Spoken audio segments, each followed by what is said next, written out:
Trigonometry सूत्र हमारे होते हैं उनके हम सीखेंगे 2a वाले फॉर्मूले जो होते हैं वो क्या होते हैं। जैसे कोई आपसे पूछता है साइन 2a का सूत्र क्या होगा, तो साइन 2a का सूत्र होता है 2 sin a into cos A, 2 sin a into cos ए।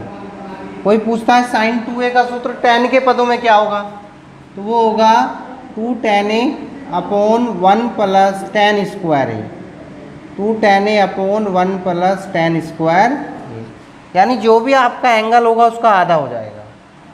उसके बाद cos 2a का सूत्र आता है, तो cos 2a का सूत्र होता है 2 cos square a minus sine square A.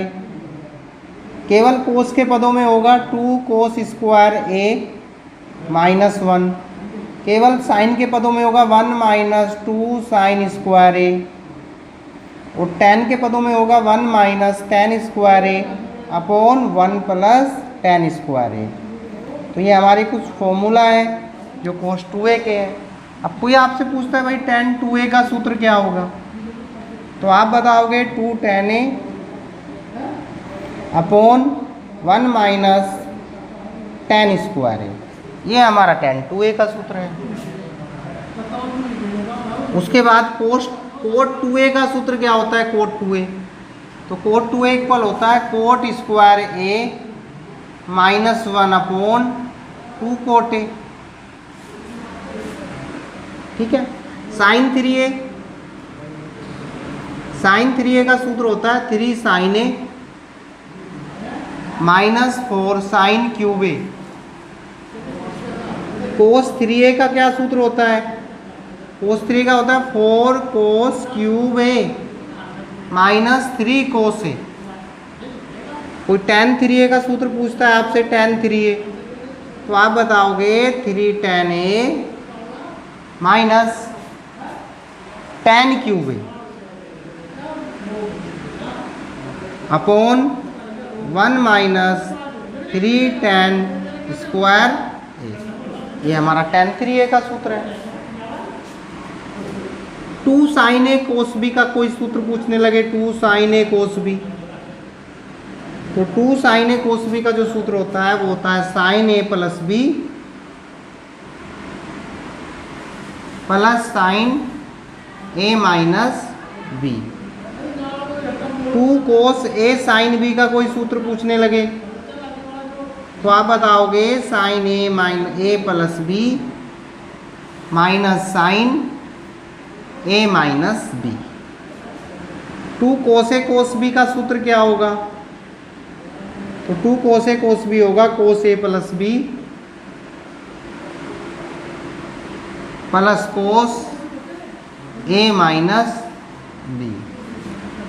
2 sin a sin b का कोई सूत्र पूछने लगे, 2 sin a sin b, तो 2 sin a sin b का जो सूत्र होता है वो होता है sin a plus cos a minus b, cos a minus b minus cos a plus b, ठीक है।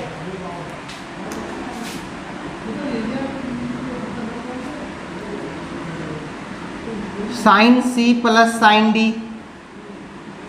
Sine c plus sine d होता है 2 sin c प्लस d बटे 2 into cos c minus d बटे 2।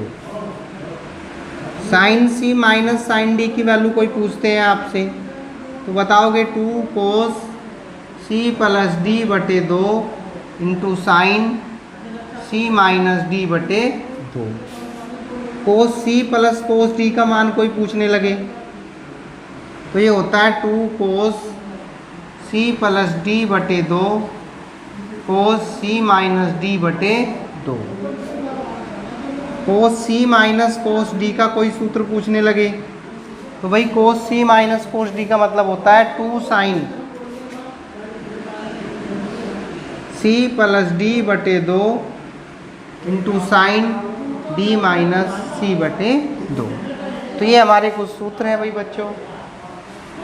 और एक और सूत्र है आपके थीटा का व्यापक मान, अगर आपको निकालना है थीटा का व्यापक मान, यानी साइन थीटा बराबर है आपका साइन अल्फा।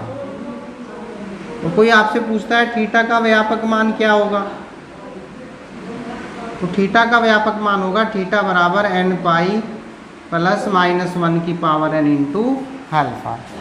और अगर कोस थीटा बराबर कोस अल्फा है तो थीटा का व्यापक मान कैसे निकलेगा,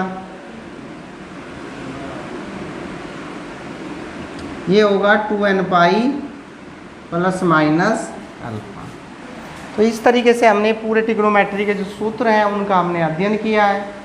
अगर ये सूत्र आपको अच्छे से याद है तो आप ट्रिग्नोमेट्री को बहुत ईजी तरीके से सीख सकते हो। और ट्रिग्नोमेट्री का यहाँ आपके 10th 11th में यूज़ नहीं है, जहाँ तक आप जाओगे वहाँ तक ये सब सूत्र आपको देखने को मिलेंगे।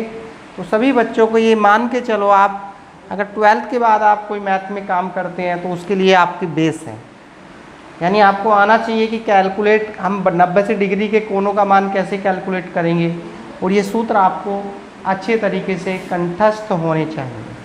फिर आपको किसी ना 11th 12th कहीं कोई समस्या आपको नहीं होगी।